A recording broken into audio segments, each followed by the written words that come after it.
yang dimana Bapak Haji Muhammad Idris juga sudah menyatakan jelas bahwa tanahnya tersebut sudah dijual semuanya kepada Bapak Haji Nasrullah dan dokumen-dokumennya itu sudah diserahkan semua.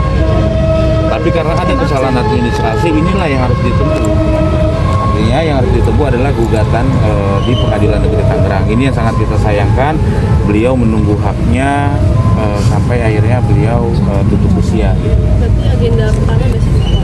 Agenda pertama besok sebetulnya agendanya tuh masih gugatan awal ya, pembacaan gugatan maupun mediasi ya. Dimana mediasi juga kita sudah buatkan surat kuasa istimewanya dari almarhum kepada kami sebagai kuasa hukum, akan tetapi kan tidak bisa dijalankan lagi ya. Nilai kerugiannya berapa sih kalau ditaksir? Kerugiannya itu artinya uang pengganti ya, uang pengganti atau konsinyasinya itu senilai 3,3 miliar. 3,3 miliar yang dimana itu telah dibangunkan jalan tol Serpong Cinere ya, yang dimana sudah dari tahun 2022 kalau nggak salah ya, sebelumnya juga udah pernah 2019. Jadi ini memang tahapannya cukup panjang sekali gitu kan, dari mulai adanya laporan polisi dulu kan sampai yang memang nyatanya memang sudah jelas itu tanahnya milik almarhum, tetapi memang karena kesalahan administrasi akhirnya kita harus tempuh gugatan di Pengadilan Negeri gitu. Kalau ragam alat bukti yang di persidangan nanti apa? Gimana Bang? Artinya gini, kalau dia bilang bahwa mengklaim bahwa itu punya dia, sedangkan di mediasi yang pernah diadakan di pengadilan juga loh, tapi belum masuk tahap gugatan ya, dia jelas menyatakan bahwa itu sudah dijual sepenuhnya kepada Bapak Haji Nasrullah dan dokumen-dokumennya itu sudah diberikan gitu kan. Kalau memang itu dia klaim itu punyanya dari pihak lawan Bapak Haji Muhammad Idris, terus apa yang pernah dia jalankan kan pidananya itu gitu.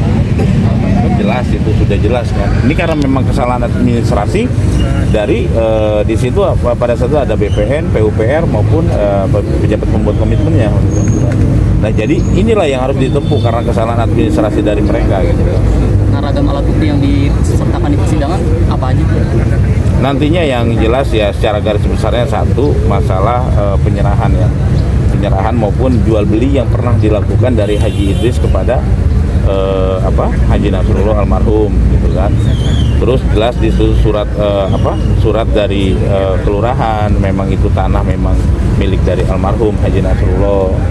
Terus pajak yang telah dibayarkan dari dulu sampai dengan saat ini yang telah dibayarkan oleh almarhum udah juga semua. Itu sudah jelas semua sebetulnya. Bang, itu udah balik nama Bang? Kalau balik nama maksud dalam artian di sini adalah kalau menurut dari pihak PPK ya, itu adanya dua nama, yaitu almarhum dengan Bapak Haji Muhammad Idris. Tapi memang jelas di situ kan pernah sudah dijual belikan dulunya gitu kan. Ada bukti transaksi? Ada transaksinya dari kwitansi yang istilahnya kwitansi di bawah tangan maupun dari AJB notaris itu ada semua gitu. Abang terkait pihaknya Pak Idris ngomong bahwa setelah dialihkan ke Rusli gitu kan akan membangun Rusli sendiri nggak sih Bang? Katanya kan dialihkan ke Bank Masolat kan jual belikan itu seperti apa sih Bang? Jadi gini, ceritanya mungkin gini, kalau memang kita dari awalnya ya, itu yang saya pahami adalah jadi Bapak Haji Idris ini pernah menjual kepada Bapak Rusli. Nah, Bapak Rusli menjual kepada almarhum. Karena memang suratnya belum pernah dibalik nama dari Bapak Haji Idris kepada Rusli, akhirnya dilangsungkan antara almarhum dengan Haji Idris biar nggak bolak-balik, transaksinya dilangsungkan. Nah gitu. Nah itu kwitansinya ada, dan dalam kwitansi itu memang Rusli sebagai saksi juga. Jadi nggak ada yang harus diperdebatkan lagi harusnya gitu kan. Karena Rusli pun mengakui bahwa memang itu sudah dibeli oleh Haji Nasrullah almarhum. Kenapa udah pihak Pak Idris Ya kalau terkait masalah itu ya saya pun tidak tahu ya apa alasannya dia tetap mempertahankan gitu. Yang memang itu nyatanya memang udah hak dari orang lain gitu kan. Kalau peluang mediasi, Kalau peluang mediasi sebetulnya mediasi sudah di luar persidangan juga sudah pernah, tetapi kan memang artinya negosiasinya itu dari Pak Haji Idris yang memang mempertahankan bahwa dia maunya dibaginya setengahnya gitu, 50%.